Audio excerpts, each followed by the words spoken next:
Olá, pessoal. Hoje eu estou aqui para apresentar o seminário do pluralismo para a disciplina do Estado, Governo e Administração Pública. O título do nosso texto é Estado do Bem-Estar Social, uma demarcação 1870-1975. A autora do nosso texto é a Cecília Lessa.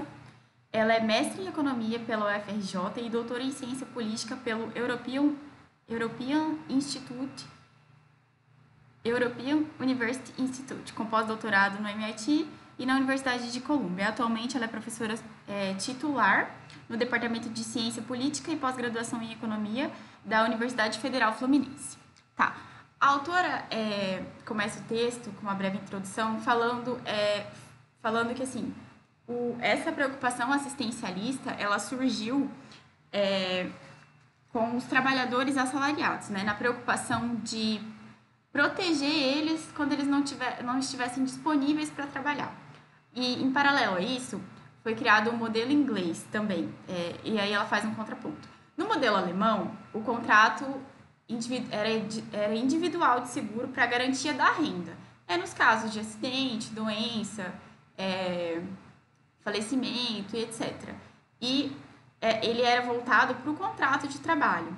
E lá, o valor, né, da pólice, assim, era o valor do assalariado. Ela fala que o valor era voltado o que o assalariado valia no mercado. No modelo inglês, ele já houve uma preocupação maior com o todo, assim. Ele era um seguro de grupo com um elemento de redistribuição em seu interior. Ele foi criado como uma medida de reconstrução pós-guerra. Os participantes eles tinham um status igualitário, né? Pensando em cidadania. Cada cidadão valia o mesmo que os demais. Daí depois ela fala de outros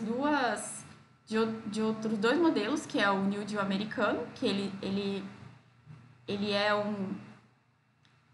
uma mistura, né, do modelo inglês com o contrato alemão, e o Red Green, que também teve outras alterações, e ela fala que depois de 30 anos de guerra, o bem-estar social ele estava implementado em quase toda a Europa. Quão novo esse padrão de intervenção de fato é? O estado do bem-estar social ele foi precedido de um vazio de intervenção pública. Só para contextualizar, era a época do capitalismo, acumulação de capital, liberalização, pouca intervenção do governo na economia e pouca prestação de serviço aos cidadãos. E isso incluía a assistência, né? A ideia era não oferecer assistência, a parte assistencialista ficava a cargo do privado. No início do século XVI, houve um início de algo no sentido de assistência em relação à provisão de assistência aos incapacitados, diagnóstico de ser da pobreza, decisões equivocadas, mau comportamento dos pobres. Foi uma política assistencialista voltada para os pobres.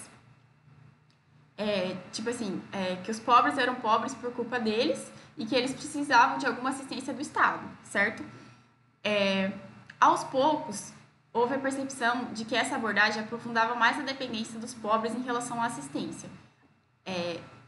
Houve essa publicação da Lei dos Pobres, que era seguido lá na Inglaterra, e eles perceberam que a assistência voltada para os pobres só agravava mais a situação de pobreza e a diversidade em relação aos ricos, né? Só agravava mais essa disparidade e ele continuava dependendo da assistência do Estado.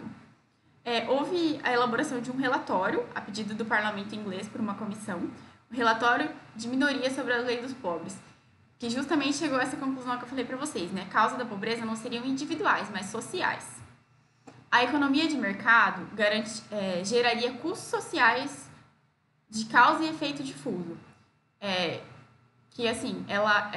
Havia a exploração do trabalhador, mas em função disso ele podia ficar doente. Ele podia se acidentar no trabalho e ficar doente. As indústrias, elas causavam poluição das águas, dos rios, e isso causava doença nas pessoas. Esse tipo de coisa.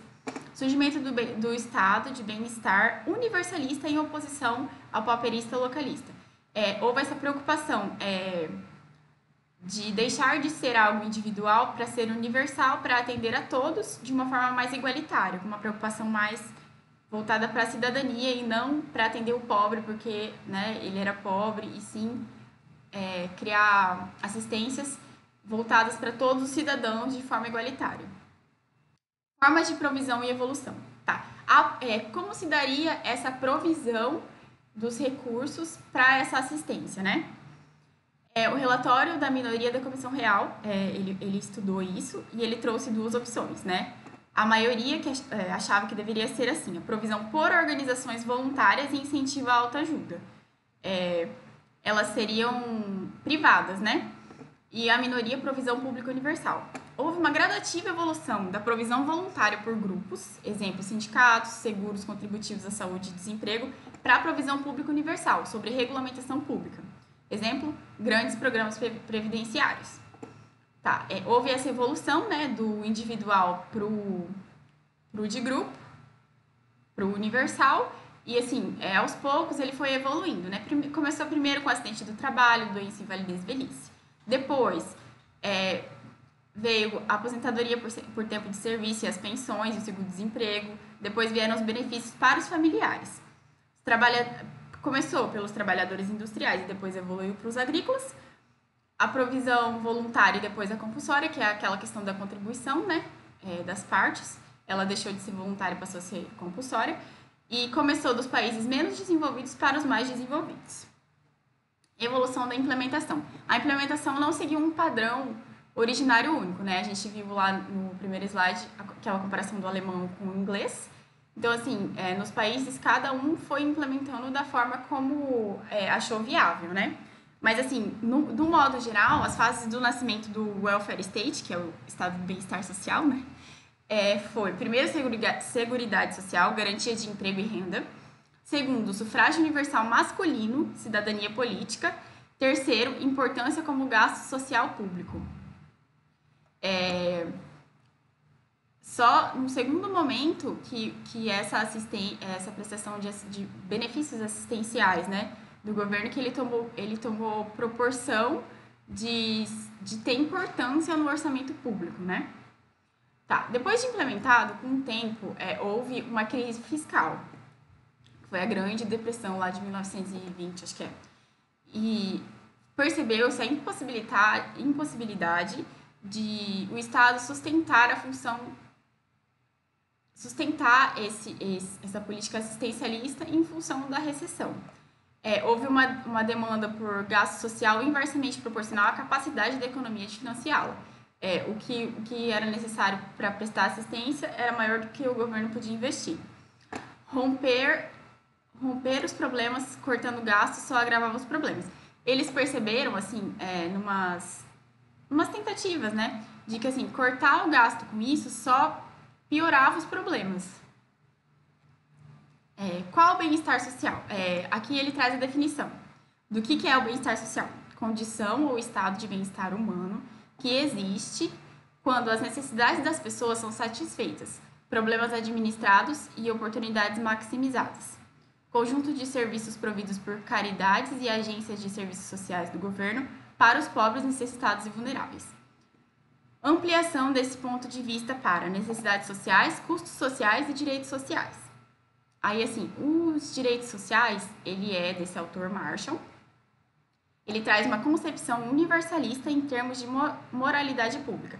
Garantia dos direitos sociais de cidadania, que é aquela parte de incluir os cidadãos, não usar políticas discriminatórias. Direito absoluto a certo padrão de civilização condicionado a obrigações gerais de cidadania. Tipo, o Estado, o cidadão, ele tem suas obrigações perante a sociedade, e a sociedade dá algo em troca para ele. A ação que modifica o padrão da desigualdade social, sistema educacional e serviços sociais. Ele fala que o Estado deveria intervir, né, no sistema educacional e nos serviços sociais para garantir uma melhor evolução da sociedade como um todo, porque ele fala que, né, é aquele caso de que criar assistência só para os pobres só aumenta as desigualdades sociais. Aí tem a parte das necessidades sociais, que é do Titmus. Crítica ao paradigma pauperista, que é a política voltada para os pobres, oriundas da interdependência social, naturais e fabricadas pelo homem. Divisão e especialização do trabalho, dependência e vulnerabilidade às mudanças.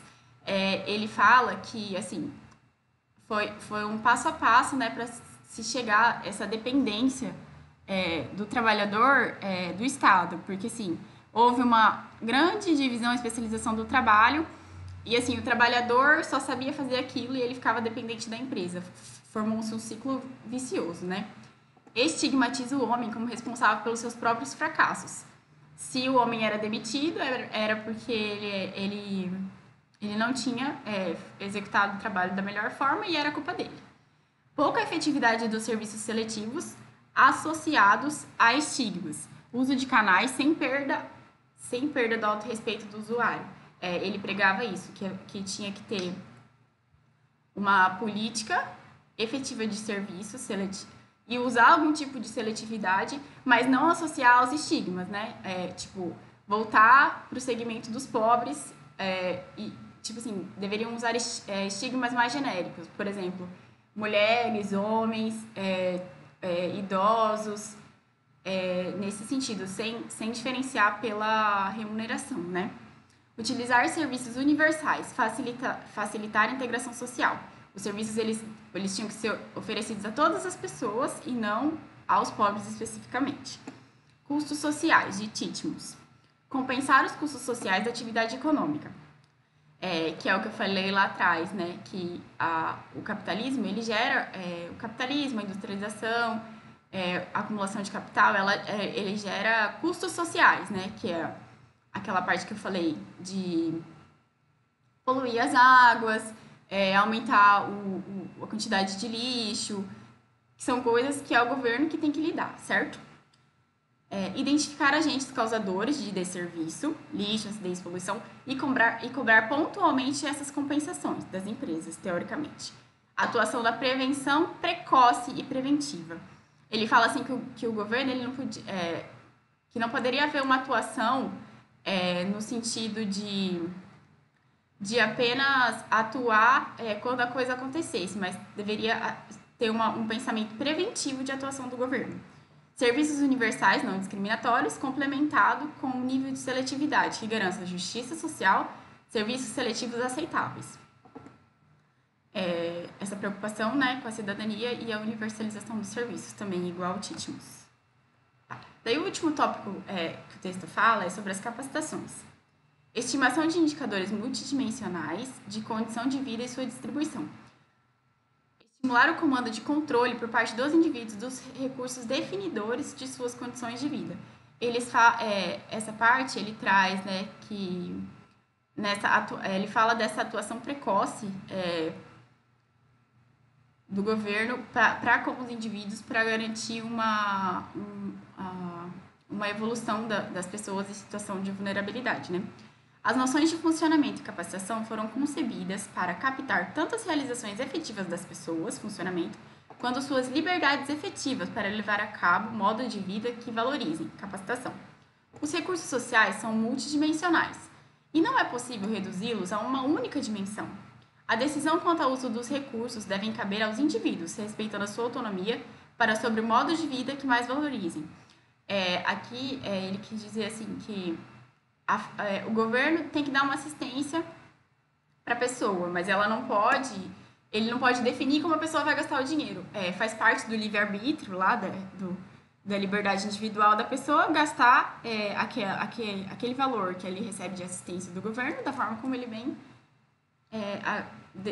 entender, né?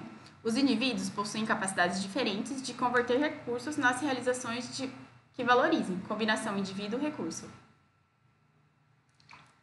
Acomodar a heterogeneidade individual sobrepõe desigualdades categóricas.